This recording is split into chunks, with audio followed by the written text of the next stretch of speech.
आप सभी भाई-बहनों को मेरा नमस्कार, जो टीजीटी, पीजीटी आर्ट की प्रिपरेशन कर रहे हैं। आप सभी का स्वागत है टीजीटी आर्ट गुरुकुल में। उम्मीद करता हूँ सब लोग खैरियत से होंगे। आज मैं आपको पढ़ाने जा रहा हूँ प्रागैतिहासिक काल की चित्रकला के बारे में।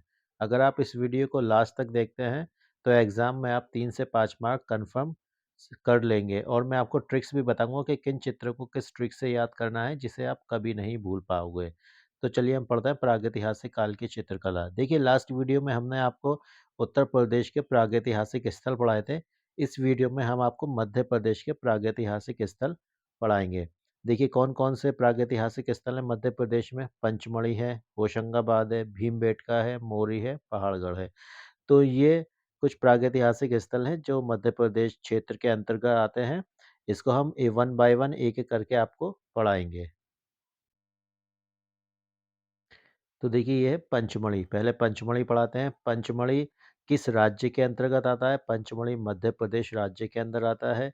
कौन-सा जिला है? पंचमढ़ी किस जिले में आता है? नर्मदापुरम, होशंगाबाद। होशंगाबाद का नया नाम नर्मदापुरम है। तो पंचमढ़ी जो है होशंगाबाद, नर्मदापुरम जिले के अंतर्गत आता है। किस नदी घाटी में है? नर्मदा नदी घाटी के अंतर्गत आता है। कौन-सी पर्वत श्रृंखला मध्य प्रदेश में कौन-सी पर्वत श्रृंखला है जहाँ पंचमढ़ी की गुफाएँ हैं? वो महादेव पर्वत श्रृंखला है। गुफाओं की संख्या कितनी है? 50 गुफाओं की संख्या है जो लगभग 5 मील एरिया है उसके अंदर 50 गुफाएँ हैं जो पंचमढ़ी क्षेत्र के अंतर्गत आती हैं। तो देखिए पंचमढ़ी मध्य प्रदेश राज्य के अंदर है, होशंगाबाद जिले में स्थित है, नर्मदा नदी घाटी में है, महादेव पर्वत श्रृंखला के अंतर्गत पंचमढ़ी की गुफाएँ आती हैं। गुफाओं की संख्या 50 है, जो लगभग 5 मील एरिया में फैली हुई है। तो ये पूरा पंचमढ़ी का डिस्क्रिप्शन है। मध्य प्रदेश राज्य में होशंगाबाद जिले में नर्मदा नदी घाटी के अंतर्गत महादेव पर्वत श्रृंखलाओं पर 50 गुफाएँ हैं, जो लगभग 5 मील के एरिये के अंतर्गत 50 गुफाएँ स्थित हैं। चलिए अब आगे चलते हैं। देखिए पंचमढ़ी की खोज किसने की थी? पंचमढ़ी की खोज जी.आर. हंटर ने 1932 में की थी।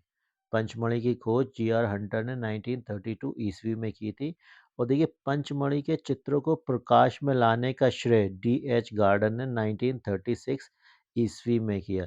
यानी कि पंचमढ़ी क्षेत्र की जो खोज है वो जी.आर. हंटर ने 1932 में की थी और उनके चित्रों की खोज अगर एग्जाम में आता है पंचमढ़ी के चित्रों की खोज किसने की थी तो डी.एच. गार्डन ने 1936 में की थी। तो ये आप याद रखना पंचमढ़ी की खोज जी.आर. हंटर ने की थी। पंचमढ़ी के चित्रों को प्रकाश में लाने का श्रेय पंचमढ़ी के चित्रों की खोज डी.एच. गार्डन ने की। पंचमढ़ी में सबसे अधिक चित्रण मिलता है धनुर्धरों का। यानी कि जो पंचमढ़ी के अंदर जो चित्र मिले हैं उनको दीवार पर प्रागैतिहासिक चित्र प्राप्त हुए हैं, उनमें सबसे अधिक चित्रण किसका है? धनुर्धरों का। धनुर्धरों के बहुत सारे चित्र मिले हैं। तो ये एक इम्पोर्टेंट क्वेश्चन है, ये आ भी चुका है। पंचमढ़ी में सबसे अधिक चित्रण किसका मिलता है? पंचमढ़ी में सबसे अधिक चित्रण धनुर्धरों का मिलता है। पंचमढ़ी को सतपुड़ा की रानी भी कहा जाता है। देखिए ये क्वेश्चन ये भी इम्पोर्टेंट है। आप नोट कर सकते हैं कि पंचमढ़ी का दूसरा नाम क्या है? पंचमढ़ी को किस उपनाम से जाना जाता है? तो पंचमढ़ी को सतपुड़ा की रानी भी कहा जाता है। ये आप याद रखिएगा। आगे चलते हैं देखिए इन 50 गुफाओं में से 5 गुफाएं पांडवों से संबंधित है। कहा जाता है कि पांडव अपने वनवास के दौरान यहाँ ठहरे थे। यानी कि जो पांडव थे जब उनको वनवास मिला था तो वो यही इन 50 गुफाओं में से 5 गुफाओं के अंदर पांडवों का निवास स्थान था। तो इसलिए आप कह सकते हैं कि ये गुफाएं जो है पंचमढ़ी की गुफाएं पांडवों से संबंध भी है। 2021 में एक क्वेश्चन आया था अभी रिसेंटली कि किस क्षेत्र की गुफाएं पांडवों से संबंधित है तो ये आपका आंसर पंचमढ़ी की जो गुफाएं हैं वो पांडवों से संबंधित है। ये क्वेश्चन था एक्चुअल में जो था कि पंचमढ़ी क्षेत्र की गुफाएं किससे संबंधित है? शिव से, विष्णु से, एक और था फिर पांडव से, तो पांडवों से। तो ये आप याद रखिएगा, ये अच्छा क्वेश्चन है। ठीक है, पंचमढ़ी को जी.आर. हंटर ने 1932 में की। पंचमढ़ी के चित्रों को प्रकाश में लाने का श्रेय डी.एच. गार्डन का है। पंचमढ़ी में सबसे अधिक चित्रण धनुधरों का मिलता है। पंचमढ़ी को सतपुड़ा की रानी भी कहा जाता है। इन 50 गुफाओं में से 5 गुफाएं पांडवों से संबंधित है। कहा जाता है कि पांडव अपने वनवास के दौरान यहाँ ठहरे थे। अब देखिए पंचमढ़ी के प्रागैतिहासिक चित्रों के केंद्र, जो पंचमढ़ी जो क्षेत्र है, पंचमढ़ी के अंदर ही ये अलग-अलग प्रागैतिहासिक स्थल हैं। इमली खो है, जम्बूद्वीप है, लश्करिया खो है, जिसे बाजार के महादेव बाजार भी बोला जाता है, मोंटे राजा है, माणा देव है, बनिया बेरी है, नाकिया है, झलाई है। तो इन स्थलों को एक-एक करके पढ़ते हैं। देखिए इमली खो, इमली खो में किसका चित्र मिला है? सांभर के आखेट का चित्र मिला है, गजारोहण का चित्र मिला है, 2 मृदंग वादक मिले हैं, 5 धनुर्धर बैल का शिकार करते हुए। तो जो सबसे इम्पोर्टेंट चित्र है वो है सांभर के आखेट का चित्र। तो आप देखिए इसको याद कैसे रखेंगे? जैसे आपने सुना इमली खो से आप इमली लीजिए, सांभर के आखेट से आप सांभर लीजिए। तो आपने जैसे साउथ इंडियन एक डिश है इडली सांभर, तो आप इडली सांभर को इस तरीके से याद रखिए कि इमली सांभर, इमली खो से सांभर के आखेट का इमली सांभर। तो इस तरीके से आपके दिमाग में रहेगा। जैसे इडली सांभर होता है, ऐसे ही इमली सांभर आप याद रखिएगा कि इमली खो से सांभर के आखेट का दृश्य। अब उसके बाद चलते हैं बाजार केव। बाजार केव में विशालकाय बकरी का चित्र। अब देखिए, आप बकरी खरीदने जाएँगे या बेचने जाएँगे, बाजार में ही तो जाएँगे। तो ये याद रखिए कि बकरी विशालकाय बकरी, बकरी कहाँ मिलती है? बाजार में। बकरी खरीदने जाएँगे, बाजार में मिलेगी, बकरी बेचने आएँगे, बाजार में भी बेचेंगे। तो विशालकाय बकरी का चित्र मिला है बाजार केव में। तो इस तरीके से आप इसको भी याद रख सकते हैं। अब देखिए तीसरा है मोंटे राजा। देखिए, मैं आपको पढ़ाने के साथ-साथ आपको ये ट्रिक भी बता रहा हूँ। इस तरीके से अगर आप याद रखते हैं, तो ये आपको अच्छी तरीके से याद रहेगा, आप ज़िंदगी में कभी नहीं भूल पाएँगे। तो इस तरीके से भी आप इसको याद करते जाइए। देखिए, ये है मोंटे राजा। मोंटे राजा में मिला है दोहरी रेखाओं द्वारा निर्मित हाथी, पारिवारिक जीवन का चित्रण और शहद इकट्ठा करते वानर। देखिए, अब इसको समझिएगा। मोंटे राजा को आप समझ लिए मोटे राजा। अब मोटा राजा किसको कहा जाता है? हाथी को। और हाथी भी कैसा है? दोहरी रेखाओं द्वारा, यानी कि डबल-डबल लाइन से। एक लाइन इस तरीके से और फिर एक लाइन और इस तरीके से। तो डबल रेखाओं द्वारा निर्मित हाथी बना हुआ है। ठीक है? तो यानी कि मोटा राजा, मोंटे राजा में क्या मिला है? मोटा मोटा हाथी, मोटा राजा बोला जाता है हाथी को, वो भी दोहरी रेखाओं द्वारा तो और मोटा हो गया। तो इसलिए मोंटे राजा में मोटा राजा यानी कि हाथी मिला है। दूसरा शहद इकट्ठा करते हुए वानर। अब देखिए शहद इकट्ठा करते हुए वानर, शहद खाएगा कोई आदमी तो मोटा ही हो जाएगा जो ज़्यादा शहद खाएगा। तो इस तरीके से ये चीज़ आप अपने दिमाग में फिट कर सकते हैं कि शहद इकट्ठा खाने से आदमी मोटा हो जाता है, यानी कि मोंटे राजा में शहद इकट्ठा करते हुए वानर के चित्र प्राप्त हुए हैं।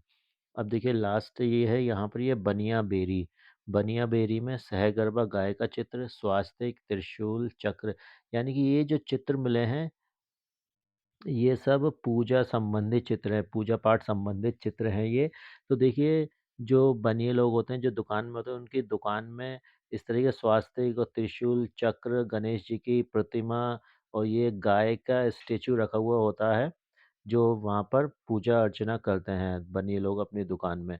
तो इस तरीके से याद रखिए कि बनिया लोगों की दुकान में ये गाय का भी आपने मूर्ति देखी होगी, स्वास्तिक, त्रिशूल, चक्र वगैरह इस तरीके से कुछ चित्र भी बने हुए होते हैं, स्टिकर लगे हुए होते हैं।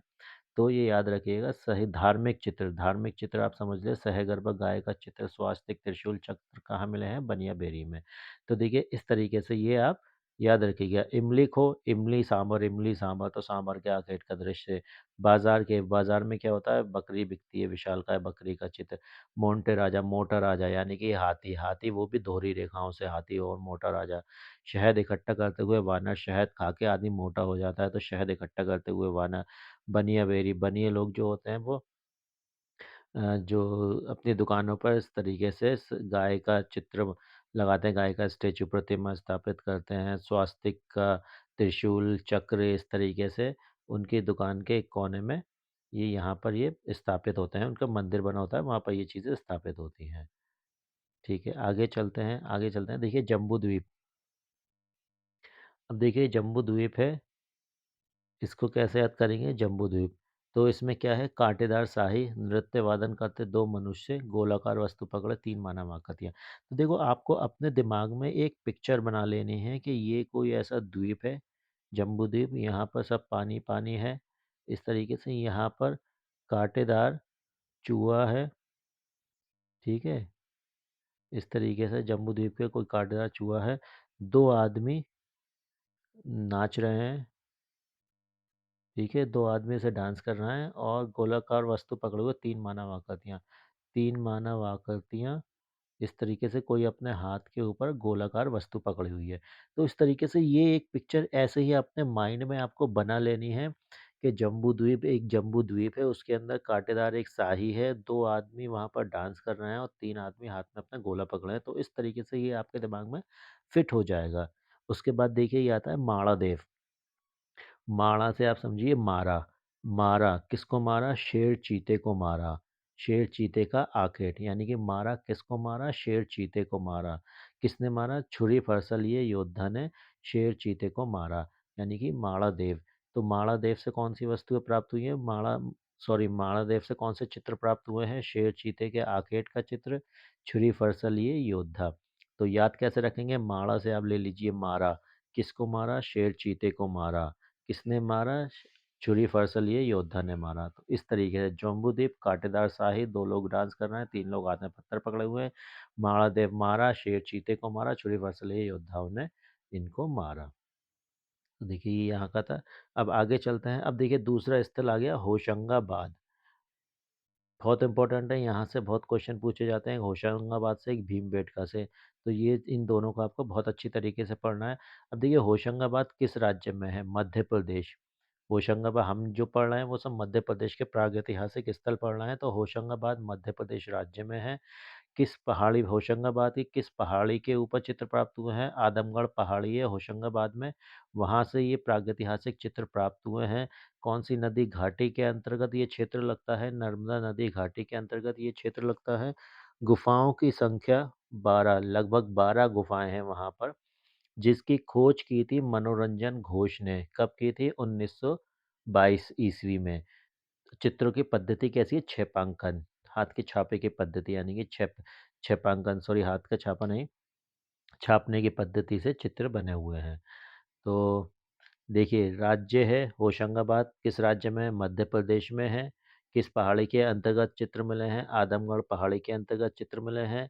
किस नदी घाटी के अंतर्गत क्षेत्र आता है? नर्मदा नदी घाटी के अंतर्गत ये क्षेत्र आता है।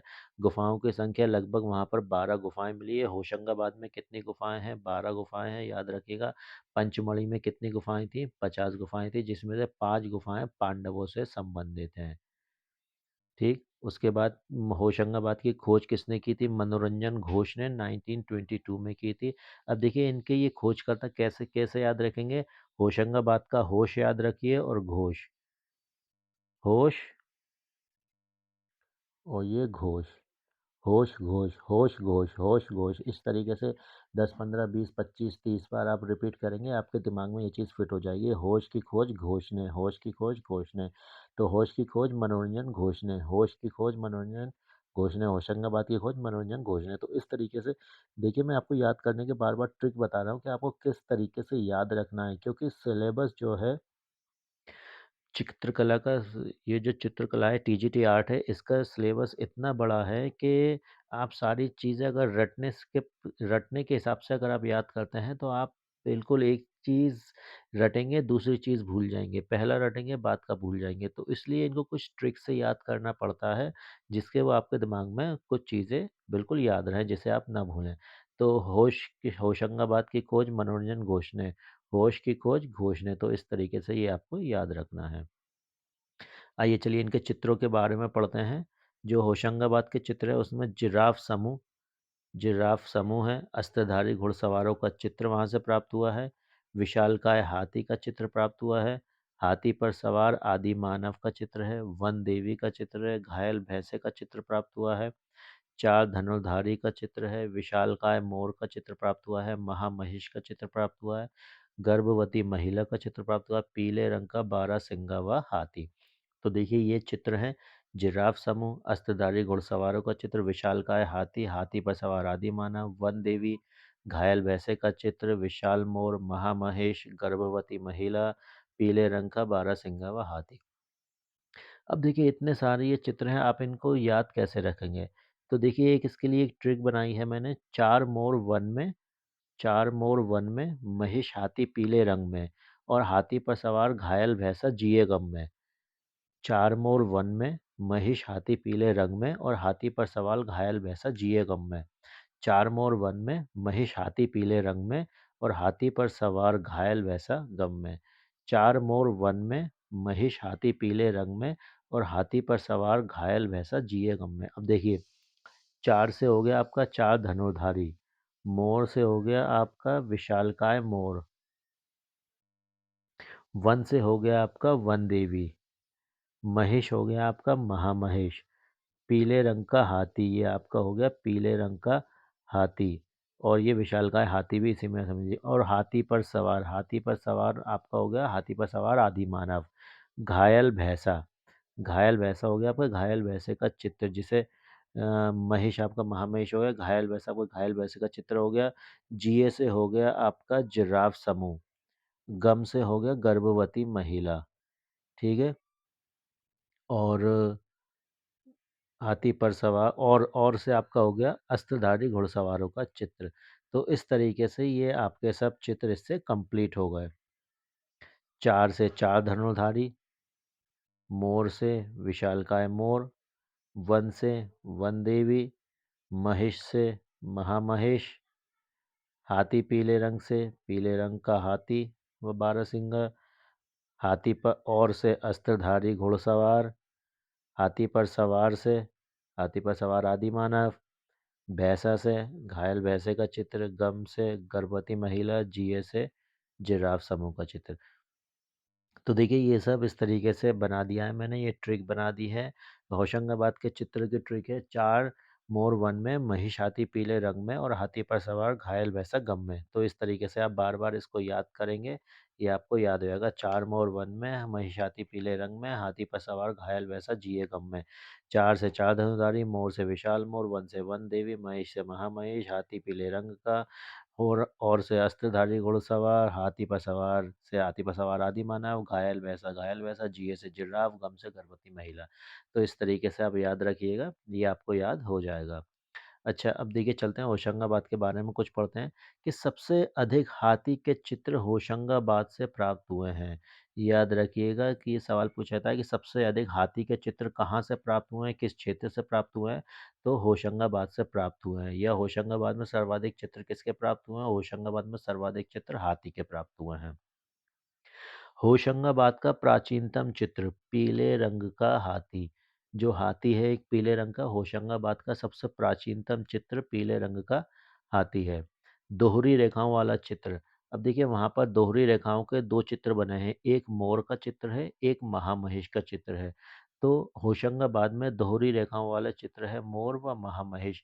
पंचमढ़ी क्षेत्र में हमने देखा था मोंटे राजा में, पंचमढ़ी में मोंटे राजा में दोहरी रेखाओं द्वारा निर्मित हाथी था, वहां पर दोहरी रेखाओं द्वारा निर्मित हाथी थे। और यहाँ होशंगाबाद क्षेत्र में मोर व महामहिष दोहरी रेखाओं द्वारा निर्मित है। तो ये आपको याद रखना है, ये भी यहाँ से इम्पोर्टेंट है। महिष का चित्र जो महामहिष है, सॉरी ये गलत लिख गया है थोड़ा, ये महामहिष का चित्र पूर्व पाषाण काल का है, यानी कि पूरा पाषाण काल का महामहिष का ये चित्र है। दोहरी रेखाओं वाला महामहेश का चित्र शिलाश्रय नंबर 10 से प्राप्त हुआ है। जो महामहेश का ये चित्र जो प्राप्त हुआ है, इनको दोहरी रेखाओं वाला महामहेश का चित्र, ये शिलाश्रय नंबर 10वें नंबर का पत्थर है, शिलाश्रय है, शिला है, वहाँ पर ये प्राप्त हुआ है। तो देखिए, सबसे अधिक हाथी के चित्र होशंगाबाद से प्राप्त हुए हैं। होशंगाबाद का प्राचीनतम चित्र जो है पीले रंग का हाथी है। दोहरी रेखाओं वाले चित्र, होशंगाबाद में दोहरी रेखाओं वाले चित्र जो है वो मोर व महिष का चित्र है। महिष का चित्र पूर्व पाषाण काल का है। और दोहरी रेखाओं वाला महामहिष का जो चित्र प्राप्त हुआ है वो शिलाश्रय नंबर 10 से प्राप्त हुआ है, 10वें नंबर के शिला पर प्राप्त हुआ है। चलिए अब पढ़ते हैं भीमबेटका को, ये भी बहुत इंपॉर्टेंट है। भीमबेटका का जो है, देखिए भीमबेटका ये मध्य प्रदेश राज्य के अंतर्गत आता है, रायसेन जिले के अंतर्गत आता है। पर्वत श्रृंखला विंध्य पर्वत श्रृंखला है। ये स्थान भोपाल से 60 किलोमीटर दूर एक भीमबेटका पहाड़ी है, वहाँ पर ये प्रागैतिहासिक चित्र प्राप्त हुए हैं। और देखिए, ये होशंगाबाद से भोपाल की ओर जाने वाली जो रेल लाइन है, बड़खेड़ा तथा उव्वेदुल्लागंज स्टेशन है, उनके मध्य स्थित है। यानी कि ये जो भीमबेटका है, ये कहाँ स्थित है? ये हो गया आपका बड़खेड़ा और ये हो गया आपका उव्वेदुल्ला स्टेशन। तो इनके जो मध्य है, यहाँ पर भीमबेटका ये पहाड़ी स्थित है। तो भीमबेटका कहाँ स्थित है? बड़खेड़ा तथा उव्वेदुल्लागंज स्टेशनों के मध्य भीमबेटका पहाड़ी स्थित है। गुफाएँ लगभग 600 गुफाएँ हैं, जिसमें से 275 में चित्र प्राप्त हुए हैं। भीमबेटका में 600 गुफाएँ हैं, जिसमें से लगभग 275 गुफाओं में चित्र प्राप्त हुए हैं। एरिया कितना है? 10 से 12 किलोमीटर एरिया के अंदर ये सारी गुफाएँ आपको मिल जाएँगी। तो देखिए भीमबेटका जो है मध्य प्रदेश राज्य के अंतर्गत आता है। ज़िला कौन-सा है? रायसेन ज़िले के अंतर्गत आता है। विंध्य पर्वत श्रृंखला के अंतर्गत ये पहाड़ी लगती है भीमबेटका। स्थान है यहाँ पर भोपाल से अगर आप 60 किलोमीटर थोड़ा दूर चलेंगे तो आपको भीमबेटका पहाड़ी पड़ेगी, जो बड़खेड़ा तथा उव्वेदुल्लागंज स्टेशनों के मध्य स्थित है। ठीक, यहाँ कितनी गुफाएँ हैं? यहाँ लगभग 600 गुफाएँ हैं, जिसमें 275 गुफाओं में चित्र है। 600 गुफाओं में 275 गुफाओं में चित्र प्राप्त हुए हैं। 600 गुफाओं में से 275 गुफाओं में चित्र प्राप्त हुए हैं भीमबेटका के, जो कि लगभग 10 से 12 किलोमीटर एरिया के अंदर ये सारी गुफाएँ स्थित हैं। अब देखिए, खोजकर्ता जो भीमबेटका पहाड़ी की जो भीमबेटका के चित्रों के खोज करता है वो है प्रोफेसर विष्णु श्रीधर वाकड़कर, जिन्होंने 1957-58 में इन चित्रों की खोज की। कहीं देखिए आपको 57 मिलेगा, कहीं आपको 1958 मिलेगा। तो कुछ किताबों में 1957 मिला है, 1958 मिला है, लेकिन टीजीटी आर्ट के एग्ज़ाम में जो आंसर आया था वो 1957 आया था। तो आप आंसर लगाएँ तो 1957 लगाइएगा अगर दोनों एक साथ आते हैं तो। अदरवाइज़ या तो 1957 आएगा या 1958 आएगा, तो आप दोनों में से कुछ भी लगा सकते हैं। अगर दोनों आते हैं तो 1957 लगाइएगा, ये बात आप ध्यान रखिएगा। तो खोजकर्ता जो हैं इसके प्रोफ़ेसर विष्णु श्रीधर वाकड़कर हैं। विष्णु श्रीधर वाकड़कर विक्रम विश्वविद्यालय उज्जैन के प्रोफ़ेसर थे, ये भी याद रखिएगा। जिन्होंने भीमबेटका की खोज की वो प्रोफ़ेसर विष्णु श्रीधर वाकड़कर विक्रम विश्वविद्यालय उज्जैन के प्रोफ़ेसर थे। विक्रम विश्वविद्यालय कहाँ है? उज्जैन में है। कभी-कभी ऐसे भी प्रश्न पूछ लिया जाता है तो याद रखिएगा विक्रम विश्वविद्यालय उज्जैन में है। भारतीय उपमहाद्वीप में सबसे प्राचीनतम चित्र भीमबेटका से प्राप्त होते हैं। यानी कि भारतीय उपमहाद्वीप में सबसे प्राचीनतम चित्र भीमबेटका के प्राप्त हुए हैं। सबसे पुराने चित्र जो यहाँ पर बने हैं, सबसे प्राचीनतम चित्र वो भीमबेटका के बने हैं, भीमबेटका से प्राप्त होते हैं।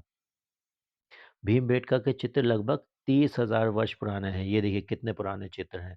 जो भीमबेटका से चित्र प्राप्त हुए हैं वो लगभग 30,000 वर्ष पुराने हैं, जिन्हें मध्य पाषाण काल से संबंधित बताया जाता है। तो भीमबेटका के चित्र किस काल से संबंधित हैं? मध्य पाषाण काल से संबंधित है। कितने पुराने हैं? लगभग 30,000 वर्ष पुराने हैं। भारतीय उपमहाद्वीप में सबसे प्राचीनतम चित्र कौन से हैं? भीमबेटका से प्राप्त हैं। भीमबेटका में ज़्यादातर चित्र पशुओं के प्राप्त हुए हैं। एक भीमबेटका के चित्रों में लाल गेरुआ इंडियन रेड का सर्वाधिक प्रयोग किया गया है। यानी कि जो भी चित्र ज़्यादातर जो बने हैं, प्रागैतिहासिक चित्र ज़्यादातर चित्र बने हैं वो लाल गेरुआ से ही बने हैं। तो ये आप याद रखिएगा, जो प्रागैतिहासिक चित्र बने हैं वो लाल गेरुआ इंडियन रेड से बने हैं। भीमबेटका को यूनेस्को ने 2003 में वर्ल्ड हेरिटेज साइट घोषित किया। इम्पोर्टेंट क्वेश्चन है, इसको आप याद कर लीजिए। भीमबेटका को यूनेस्को ने 2003 में वर्ल्ड हेरिटेज साइट घोषित किया। तो भीमबेटका को यूनेस्को ने कब वर्ल्ड हेरिटेज साइट घोषित किया? 2003 में। क्वेश्चन बन सकता है, ये याद रखिएगा। या ये भी पूछा जा सकता है कि 2003 में किस प्रागैतिहासिक स्थल को यूनेस्को ने वर्ल्ड हेरिटेज साइट घोषित किया? तो भीमबेटका को घोषित किया। तो देखिए खोजकर्ता इसके प्रोफेसर विष्णु श्रीधर वाकरकर होगा, जिन्होंने 1957-58 में इसकी खोज की। विष्णु श्रीधर वाकरकर विक्रम विश्वविद्यालय उज्जैन के प्रोफेसर थे। भारतीय उपमहाद्वीप में सबसे प्राचीनतम चित्र भीमबेटका से प्राप्त होते हैं। भीमबेटका के चित्र 30,000 वर्ष पुराने हैं। भीमबेटका के चित्र मध्य पाषाण काल से संबंधित हैं। भीमबेटका के ज़्यादातर चित्र पशुओं के प्राप्त हुए हैं। भीमबेटका के चित्रों में लाल गेरुआ इंडियन रेड रंग का सर्वाधिक प्रयोग किया गया है। भीमबेटका को यूनेस्को ने 2003 में वर्ल्ड हेरिटेज साइट घोषित किया। तो ये चीज़ें आपको याद रखनी है, बहुत ही इम्पोर्टेंट, हर एक लाइन से एक क्वेश्चन बनता है, तो ये आपको ध्यान में रखना है। अब देखिए यहाँ पर कौन-कौन से चित्र प्राप्त हुए हैं। देखिए त्रिशूल धारण कर नृत्य, यानी कि त्रिशूल धारण कर नृत्य, सामूहिक नृत्य, जादूगर का नृत्य, ग्राम्य जीवन, जंगली भैंसा, लाल गेरू रंग से बना 8 मीटर लंबा। ये जो जंगली भैंसा बना है ये लाल गेरू रंग का बना है और लगभग 8 मीटर लंबा है। भालू रीछ। अब देखिए यहाँ पर त्रिशूल धारण कर नृत्य होता है, यहाँ पर नृत्य के चित्र भी प्राप्त हुए हैं, सामूहिक नृत्य है, जादूगर का नृत्य है, ग्राम्य जीवन, जंगली भैंसा। अब देखिए हमने जो मध्य उत्तर प्रदेश के क्षेत्र पढ़े थे उसमें सूअर ज़्यादा था, जंगली सुअर का शिकार, ठीक है? और मध्य प्रदेश के जो क्षेत्र हम पढ़ेंगे उसमें भैंसा आएगा। तो याद रखना अगर भैंसे का ज़िक्र आता है तो आप सोचना कि ये मध्य प्रदेश का क्षेत्र है, अगर सूअर का ज़िक्र आता है तो आप सोचिएगा ये उत्तर प्रदेश का क्षेत्र है। तो देखिए त्रिशूल धारण का नृत्य, सामूहिक नृत्य, जादूगर का नृत्य, ग्राम्य जीवन, जंगली भैंसा, भालू रीछ। अब देखिए इसको ट्रिक से कैसे याद करेंगे? भीम के जादुई त्रिशूल पर भारी नृत्य करे जंगली भैंसा। भीम के जादुई त्रिशूल पर भारी नृत्य करे जंगली भैंसा। भीम के जादुई त्रिशूल पर भारी नृत्य करे जंगली भैंसा। देखिए भीम से हो गया भीमबेटका, जादुई से जादूगर का नृत्य, त्रिशूल से त्रिशूल धारण का नृत्य, भारी का भा से हो गया भालू, री से हो गया रीछ, नृत्य से सामूहिक नृत्य, जंगली भैंसा से जंगली भैंसा आपका। देखिए इसमें जंगली भैंसा ये इम्पोर्टेंट है। ठीक? तो आप याद रखिएगा ट्रिक, आप मेन चीज़ है आप ट्रिक याद रखिएगा और ट्रिक ऐसा नहीं है आप एक बार याद करा और आपने उसको छोड़ दिया। नहीं, आपको जब भी घर में टाइम चलते-फिरते आपको जो भी दिमाग में आए कि भीमबेटका, भीम के जादुई त्रिशूल पर भारी नृत्य करे जंगली भैंसा, तो इस तरीके से आपको बोलता रहना है, पढ़ता रहना है जिससे कि वो आपके दिमाग में अच्छी तरीके से फिट हो जाए। तो भीम के जादुई त्रिशूल पर भारी नृत्य करे जंगली भैंसा, भीम के जादुई त्रिशूल पर भारी नृत्य करे जंगली भैंसा। तो देखिए भीमबेटका ये मध्य प्रदेश रायसेन जिले में विंध्य पर्वत श्रृंखला में भीमबेटका पहाड़ी पर बरकेरा उव्वेदुल्ला स्टेशनों के मध्य 600 गुफाओं में से 275 में चित्र है जो कि 10-12 किलोमीटर के अंतर्गत है। प्रोफेसर विष्णु श्रीधर वाकरकर ने खोज करी जो विश्वविद्यालय उज्जैन के प्रोफेसर थे। सबसे प्राचीनतम चित्र भीमबेटका से प्राप्त हुए हैं भारतीय उपमहाद्वीप में। ये याद रखिएगा भारतीय उपमहाद्वीप में, पूरे संसार में नहीं। भीमबेटका के चित्र 30,000 वर्ष पुराने हैं जो मध्य पाषाण काल से संबंधित हैं। ज़्यादातर चित्र पशुओं के हैं, लाल गेरुआ रंग से ज़्यादातर चित्र बने हुए हैं। भीमबेटका को यूनेस्को ने 2003 में वर्ल्ड हेरिटेज साइट घोषित किया, जिसके ये चित्र हैं त्रिशूल धारण का नृत्य, सामूहिक नृत्य, जादूगर का नृत्य, ग्राम्य जीवन, जंगली भैंसा, भालू रीछ। जिसकी ट्रिक है भीम के जादुई त्रिशूल पर भारी नृत्य करे जंगली भैंसा, भीम के जादुई त्रिशूल पर भारी नृत्य करे जंगली भैंसा। तो इस तरीके से याद रखना है। सूअर के जो चित्र मिलेंगे वो ज़्यादातर आपको उत्तर प्रदेश में मिलेंगे, भैंसे का जो चित्र मिलेगा वो आपको ज़्यादातर मध्य प्रदेश में मिलेंगे। अब देखिए ये आता है मोरी, जिसे मंदसौर मंदसौर के नाम से भी इस तरीके से एग्जाम में मंदसौर करके भी वो पूछ सकता है, मोरी मंदसौर, क्योंकि ये मंदसौर जिले के अंतर्गत आता है। तो देखिए मोरी जो है मध्य प्रदेश राज्य में है, मंदसौर जिले में है, स्थान मोरी है। कितनी गुफाएं हैं? 30 गुफाएं हैं। मोरी में कितनी गुफाएं हैं? 30 गुफाएं मोरी में हैं। सर्वाधिक धार्मिक चित्र मोरी से प्राप्त हुए हैं। ये इंपॉर्टेंट क्वेश्चन है। ये याद रखिएगा कि सर्वाधिक धार्मिक चित्र कहाँ से प्राप्त हुए हैं। सर्वाधिक धार्मिक चित्र मोरी से प्राप्त हुए हैं। कैसे कैसे चित्र मिले हैं? देखिए स्वास्तिक, सूर्य का, चक्र का, कमल का, पीपल की पत्ती, अष्टदल, देहाती बांस की गाड़ियाँ, पशुओं को हाँकते ग्वाले। तो ये चीज़ आप याद रखिएगा। देखिए ये थोड़ा ऊपर नीचे हो गया है, ये एक ही है देहाती बाँस की गाड़ियाँ। तो देखिए स्वास्तिक, सूर्य चक्र, कमल ये आपको बनिया बैरी में भी मिले थे, लेकिन अगर सर्वाधिक धार्मिक चित्र पूछा जाता है एग्ज़ाम में तो मोरी से मिले थे। तो आप एग्ज़ाम में देख लेना वहाँ पर बनिया बैरी है या मोरी है, तो दोनों में से एक टिक लगा दीजिएगा। वैसे ज़्यादातर ये मोरी करके ही पूछता है, मोरी या मंदसौर, दोनों में से एक लिखा होगा। अष्टदल, ठीक है? देहाती बाँस की गाड़ियाँ, ये भी इम्पोर्टेंट चित्र है। देहाती बाँस की गाड़ियों के चित्र कहाँ से प्राप्त हुए हैं? मोरी, मंदसौर से प्राप्त हुए हैं। अष्टदल, अष्टदल का चित्र कहाँ से प्राप्त हुआ है? मोरी, मंदसौर से प्राप्त हुआ है। तो ये आपको याद रखना है। तो मोरी जो है मध्य प्रदेश राज्य के अंतर्गत आता है, मंदसौर जिले के अंतर्गत आता है।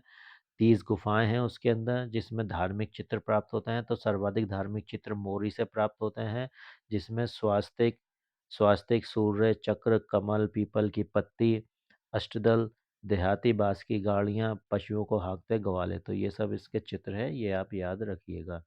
अब देखिए हम पढ़ते हैं पहाड़गढ़। पहाड़गढ़ मध्य प्रदेश के अंदर है, मुरैना जिले के अंतर्गत पहाड़गढ़ है आता है, जो आसान नदी जो अगर नदी है उसकी आसान नदी के समीप है ये क्षेत्र। समय इसका बताया गया है 10,000 ईसा पूर्व से 100 ईसा पूर्व के यहाँ पर चित्र प्राप्त होते हैं। जो ये चित्र है इसके 10,000 ईसा पूर्व से 100 ईसा पूर्व तक चित्र है, जो कि उच्च पुरापाषाण कालीन चित्र यहाँ के बताए जाते हैं। अब देखिए चित्र कौन से यहाँ पर 6 पैर वाले पशु का चित्र, यानी कि कोई पशु बना है, उसके 6 पैर हैं, तो 6 पैर वाले पशु का चित्र। विशालकाय पिपीलिका यानी कि चींटी, विशालकाय पिपीलिका यानी कि चींटी का चित्र यहाँ से मिला है।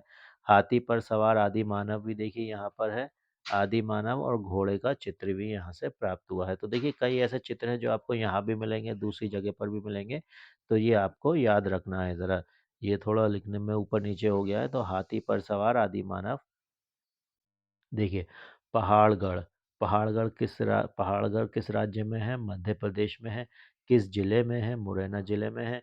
किस नदी तट पर है? आसान नदी तट पर है। समय इसका जो है 10,000 ईसा पूर्व से 1,100 ईसा पूर्व तक है। काल इसका उच्च प्रपाषाण कालीन चित्र है ये। अब देखिए इसके जो चित्र है, ये मैंने 6 पैर वाले पशु का चित्र, यानी कि कोई पशु है जिसके 6 पैर हैं। विशालकाय पिपीलिका, विशालकाय पिपीलिका मतलब चींटी, विशालकाय चींटी का चित्र। हाथी पर सवार आदि मानव का चित्र, घोड़े का चित्र। अब देखिए इन चित्र को कैसे याद करना है। पहाड़ चढ़े आधा घोड़ा छह चींटी, पहाड़ चढ़े आधा घोड़ा छह चींटी। पहाड़ मतलब पहाड़गढ़, ठीक है। आधा का मतलब आधि मानव, घोड़ा का मतलब घोड़ा, छह का मतलब छह पैर वाला पशु, चींटी का मतलब चींटी का चित्र। विशाल का पिपीली का भी आ सकता है, तो इस तरीके से याद रखिएगा। इसकी जो ट्रिक है, पहाड़ चढ़े आधा घोड़ा छह चींटी, पहाड़ चढ़े आधा घोड़ा छह चींटी। पहाड़गढ़ के जो चित्र है वो आपको कैसे याद रखना है। पहाड़ चढ़े आधा घोड़ा छह चींटी, पहाड़ से पहाड़गढ़, और आधा से आदि मानव, हाथी पर सवार मान लीजिए, ये वाला आदि मानव मान लीजिए। घोड़ा से घोड़ा का चित्र, छह से छह पैर वाले पशु का चित्र, चींटी से चींटी का चित्र। ठीक है, तो पहाड़ चढ़े आधा घोड़ा छह चींटी, पहाड़ चढ़े आधा घोड़ा छह चींटी, पहाड़ चढ़े आधा घोड़ा छह चींटी, पहाड़ चढ़े आधा घोड़ा छह चींटी। तो इस तरीके से ये पहाड़ गढ़ के आपको क्षेत्र याद रखना है। अब चलिए चलते हैं रायगढ़ का क्षेत्र। देखिए रायगढ़ जो था पहले मध्य प्रदेश में था, रायगढ़ पहले मध्य प्रदेश में था, उसके बाद जब छत्तीसगढ़ अलग हुआ तो ये छत्तीसगढ़ के अंतर्गत आ गया। तो देखिए एग्ज़ाम में या तो आपका एमपी लिखा होगा या फिर छत्तीसगढ़ लिखा होगा, ठीक है। अगर दोनों लिखे होंगे तो आप छत्तीसगढ़ लगा दीजिएगा, क्योंकि अब छत्तीसगढ़ में, पहले एमपी में था लेकिन अब वो अलग हो गया, तो ये छत्तीसगढ़ के अंतर्गत आता है। अलग अलग हो, अगर सिर्फ एमपी आता है छत्तीसगढ़ नहीं आता है तो एमपी को टिक कर दीजिएगा, छत्तीसगढ़ आता है एमपी नहीं आता तो छत्तीसगढ़ को टिक कर दीजिएगा। अगर दोनों ऑप्शन में आते हैं तो आप छत्तीसगढ़ को ही टिक करिएगा, क्योंकि ये छत्तीसगढ़ छत्तीसगढ़ राज्य के अंतर्गत अब आता है। अब देखिए इसमें गुफाएँ हैं, गुफाएँ 50 से अधिक, लगभग 50 गुफाएँ इसके रायगढ़ क्षेत्र के अंतर्गत आती हैं। अब देखिए रायगढ़ में कौन-कौन से स्थान हैं जहाँ से प्रागैतिहासिक चित्र प्राप्त हुए हैं। बोतालदा, कबरा पहाड़, सिंघनपुर, नवागढ़, कयार, खैरपुर, खरसिया। बोतलदा, कबरा पहाड़, सिंघनपुर, नवागढ़, कयार, खैरपुर, खरसिया। तो ये रायगढ़ के जो क्षेत्र है, आप इनको ट्रिक से कैसे याद रखेंगे ये मैं बताऊं। देखिए ट्रिक है, सिंह का नवाब बोतल कब खोलकर खा गया। सिंह का नवाब बोतल कब खोलकर खा गया। सिंह का नवाब बोतल कब खोलकर खा गया, यानी कि इस तरीके से आप कहते हैं ना, सिंह का नवाब बोतल कब खोलकर खा गया। सिंह हमें तो पता ही नहीं चला कब खोलकर खा गया, तो सिंह का नवाब बोतल कब खोलकर खा गया। तो ये रायगढ़ के जो क्षेत्र है वो ये है, सिंह का नवाब बोतल कब खोलकर खा गया। तो इस तरीके से सिंह से सिंघनपुर, का से कयार, नवाब से नवागढ़, बोतल से बोतालदा, कब से कबरा पहाड़, खोलकर से खैरपुर, खा से खरसिया। तो इस तरीके से ये आपके सारे याद हो जाने चाहिए आपको। सिंह का नवाब बोतल कब खोलकर खा गया। तो जो रायगढ़ है छत्तीसगढ़ के अंतर्गत आता है। पहले एमपी में था, एग्जाम में आया एमपी आया, एमपी लगा दीजिए, छत्तीसगढ़ आया छत्तीसगढ़ लगा दीजिए। दोनों आते हैं तो छत्तीसगढ़ लगाइएगा। गुफाएं हैं, 50 से अधिक गुफाएं हैं यहाँ पर। रायगढ़ के स्थान है बोतालदा, कबरा पहाड़, सिंगनपुर, नवागढ़, कयार, खैरपुर, खरसिया। इनको ट्रिक से याद करने के लिए एक ट्रिक बनाई है मैंने इनको याद करने के लिए। सिंह का नवाब बोतल कब खोलकर खा गया। सिंह से आपका हो गया सिंघनपुर, का से हो गया आपका कयार, नवाब से आपका हो गया नवागढ़, बोतल से हो गया आपका बोतालदा, कब से हो गया कबरा पहाड़, खोल खोलकर से हो गया खैरपुर, खा से हो गया आपका खरसिया। तो इस तरीके से आपके ये सारे ट्रिक ट्रिक से आपको ये सारे जो स्थल हैं वो याद हो जाने चाहिए। अब देखिए हम इसका एक स्थल पढ़ेंगे बोतालदा। ये बोतलदा लिखा है, ये एक्चुअल में बोतालदा है। ठीक है, बोतालदा। बोतालदा में हमें जो चित्र प्राप्त हुआ है हिरन, छिपकली, जंगली भैंसा। लेकिन जो मेन चित्र है इसका वो है आपका छिपकली का। ठीक है, ये इंपॉर्टेंट चित्र है। छिपकली का चित्र कहाँ से प्राप्त हुआ है, तो देखिए इस चित्र को याद करने के लिए मैंने एक इमेज बनाई है जिससे आपको ये चित्र याद रहे। छिपकली का चित्र तो कुछ और था, लेकिन देखिए मैंने इस तरीके से बनाया जिससे आपको याद रहे। ये एक बोतल है, बोतल के अंदर आपको ये छिपकली दिखाई दे रही है। तो बस ये पिक्चर आप अपने दिमाग में रखिएगा कि बोतल के अंदर छिपकली दिखाई दे रही है। अगर आपको और भी दिमाग में रखना है तो इसी के अंदर आप एक जंगली भैंसा का चित्र भी दिमाग में रख लीजिए, एक हिरन का चित्र भी बना लीजिए। लेकिन जो मेन है वो ये छिपकली का चित्र है, तो इसलिए मैंने आपको ये बताया है। तो बोतालदा में ये है हिरन का चित्र है, बोतालदा में हिरन का चित्र है, छिपकली का चित्र है, जंगली भैंसे का चित्र है, लेकिन जो मेन है वो छिपकली का चित्र है। तो बोतालदा में छिपकली का चित्र है, ये इस समझाने के लिए मैंने आपको ये एक चित्र बना दिया है, बोतल के अंदर छिपकली। अब देखिए दूसरा क्षेत्र है यहाँ पर कबड़ा पहाड़, कबरा पहाड़। कबरा पहाड़ की खोज अमरनाथ दत्त ने की थी 1931 में, 1931 ईस्वी में। तो कबरा पहाड़ की खोज अमरनाथ दत्त ने 1932 1931 ईस्वी में की थी, जिसके अंदर चीते के आखेट का चित्र प्राप्त हुआ है।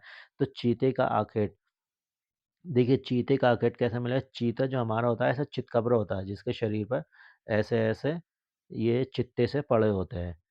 ठीक है? तो आपको इस तरीके से याद रखना है कि चीते का आखिर ये चितकबरा सा यानी कबरा, चितकबरा यानी कबरा, कबरा पहाड़। तो इस तरीके से कुछ ना कुछ आपको ट्रिक लगानी है हर उसके अंदर जिससे ये आपको याद रहे। ठीक है? तो चीते के आखेट का चित्र आपको मिला है। चीते का आखेट चीता होता है चितकबरा सा। जैसे उसके अंदर ऐसे-ऐसे ये चित्तियाँ सी बनी होती हैं, चितकबरा सा डॉट, डॉट, डॉट बने होते हैं। तो यानी चितकबरा यानी कबरा पहाड़। तो इस तरीके से ये आपको याद रखना है। बोतालदा के चित्र है, जिसमें हिरन, छिपकली, जंगली भैंसा है। बोतल के अंदर ऐसा छिपकली का चित्र बना दिया है, जिससे आपको ये दिमाग में रहे कि छिपकली सर ने बताई थी बोतल के अंदर, तो यानी बोतालदा में है। बोतालदा कहाँ है? सिंह का नवाब बोतल कब खोलकर खा गया, यानी रायगढ़, रायगढ़ क्षेत्र में। रायगढ़ कहाँ है? छत्तीसगढ़ के अंदर। तो इस तरीके से ये आपको सब याद रखना है। ये देखिए रायगढ़ छत्तीसगढ़ में 50 क्षेत्र, 50 से अधिक गुफाएँ हैं। सिंह का नवाब बोतल कब खोलकर खा गया, ये इसकी ट्रिक है। और ये बोतालदा के अंदर ये छिपकली का चित्र, बोतालदा के अंदर छिपकली का चित्र है। कबरा पहाड़ में चीते के आखेट का चित्र, जो कि चितकबरा होता है, तो कबरा पहाड़। अब देखिए सिंघनपुर। अब देखिए ये इसका क्षेत्र है सिंघनपुर, ये बहुत इंपॉर्टेंट है। सिंघनपुर, यहाँ से सिंघनपुर की खोज की थी एंडरसन ने 1910 में। सिंघनपुर की खोज एंडरसन ने 1910 ईस्वी में की थी। अब देखिए खोज को याद कैसे रखेंगे? आप कहिएगा सिंह, जैसे आपने फ़िल्म देखी थी एक Singh is king, Singh is king, तो इसे याद रखिएगा Singh and son, Singh and son, Singh and son. तो इस तरीके से आप गाते रहेंगे ना, गा के भी थोड़ा याद करेंगे तो आपको दिमाग में बैठ जाएगा। सिंह एंड सन यानी सिंघनपुर की खोज एंडरसन ने की थी 1910 में। तो Singh and son, Singh and son, Singh and son. तो देखिए इस तरीके से अगर आप याद रखेंगे तो आपको ये याद रहेगा। सिंघन की खोज एंडरसन ने, सिंघन एंडरसन, सिंघन एंडरसन, सिंघनसन एंडरसन, सिंघनसन एंडरसन। तो इस तरीके से आपको बार बार बोलना है, गाने की लय में आपको याद करना है, जिससे आपको याद रहेगा। देखिए किस नदी पर है? माठ नदी पर है। किस पर्वत पर है? चावरतल पर्वत पर है। सिंघनपुर का जो प्रधान शिलाश्रय है वो त्रिभुजात्मक है, ये याद रखिएगा। सिंघनपुर का प्रधान शिलाश्रय त्रिभुजात्मक है। सिंघनपुर का जो प्रधान शिलाश्रय है वो त्रिभुजात्मक है। अब इसमें देखिए चित्र कौन-कौन से हैं? असंयत कंगारुओं के चित्र यानी कि बहुत सारे कंगारुओं के चित्र हैं। सूंड उठाए हाथी, खरगोश, सीढ़ी-नुमा पुरुष आकृति, शुतुरमुर्ग, डायनासोर, तीरों से बिना घायल सांड बहुत ही इम्पोर्टेंट चित्र है ये। तीरों से बिना घायल सांड और मत्स्य कन्या यानी जो ये चित्र है तीरों से बिना घायल सांड बहुत ही ज़्यादा इम्पोर्टेंट चित्र है ये। ये बहुत पूछा जाता है तीरों से बिना घायल सांड या घायल सांड, घायल भैंसा के चित्र कहाँ हैं? तो ये आपको याद रखना है तीरों से बिना घायल सांड सिंगनपुर में है। अब देखिए इसका ट्रिक ये है कंगशुत डायन सीढ़ी पर घायल सांड तीरों पर। देखिए वो ट्रिक यहाँ से वो नीचे आ नहीं रहा है। तो देखिए इसकी ट्रिक मैं लिख देता हूँ आपको। देखिए कंग शुत मत डायन सीढ़ी पर घायल सांड तीरों खर।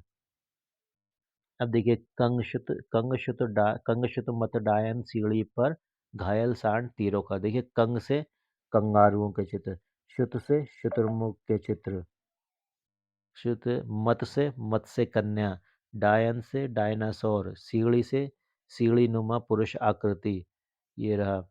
और सीढ़ी पर घायल सांड तीरों से बिना घायल सांड, तीरों खर तीरों से बिना घायल सांड, खर से खरगोश। तो ये चीज़ आप याद रखिएगा चीज़ें। एक बार मैं और बोल रहा हूँ आप इसको लिख लीजिएगा कंग शुत मत डायन सीढ़ी पर घायल सांड तीरों खर। कंग शुत मत डायन सीढ़ी पर घायल सांड तीरों खर। ठीक है तो इस तरीके से आपको ये चित्र याद हो जाने चाहिए। सिंगनपुर की खोज सिंग एंड सन इस तरीके से याद रखेंगे तो ये एंडरसन याद रहेगा आपको। एंडरसन याद रहेगा। नदी है माट नदी पर, पर्वत है चावथल पर्वत पर, सिंगनपुर का प्रधान शिलाश्रय त्रिभुजात्मक है। चित्र जो मिले हैं असैयद कंगारुओं के चित्र, सूंड उठाए हाथी, खरगोश, सीढ़ी-नुमा पुरुषाकृति, शुतुरमुर्ग, डायनासोर, तीरों से बिना घायल सांड, मत्स्य कन्या जिसकी ट्रिक है कंग शुत मत डायन सीढ़ी पर घायल सांड तीरों खर। ओके कंग डायन सीढ़ी पर घायल सांड तीरों खर। तो इस तरीके से ये आपको सिंगनपुर के चित्र याद हो जाएंगे। तो देखिए ये मध्य प्रदेश के सारे प्रागैतिहासिक स्थल थे जहाँ से ये चित्र प्राप्त हुए हैं। आपको देखिए बहुत अच्छे तरीके से पढ़ाया गया है। अगर आप ढंग से इस वीडियो को 2-3 बार देख लेंगे तो ये सारे ट्रिक्स, सारे क्षेत्र, सारे स्थल आपको याद हो जाएँगे। जो और इन स्थलों को अगर एक बार ढंग से याद कर लेंगे तो आप कभी नहीं भूल पाएँगे, ना ही इन चित्रों को, ना ही इन स्थलों को। तो देखिए ये मध्य प्रदेश का था। आगे वाली वीडियो में इसके जो और भी स्थल हैं वो पढ़ाएँगे। दूसरे जैसे राजस्थान के स्थल हैं, उत्तराखंड के स्थल हैं, वो आपको अगली वीडियो में देखने को मिलेंगे। और अगर आपको ये वीडियो पसंद आती है तो इस चैनल को सब्सक्राइब कीजिए, वीडियो को लाइक कीजिए, शेयर कीजिए, कमेंट कीजिए। ठीक है, मिलते हैं फिर अगली वीडियो में।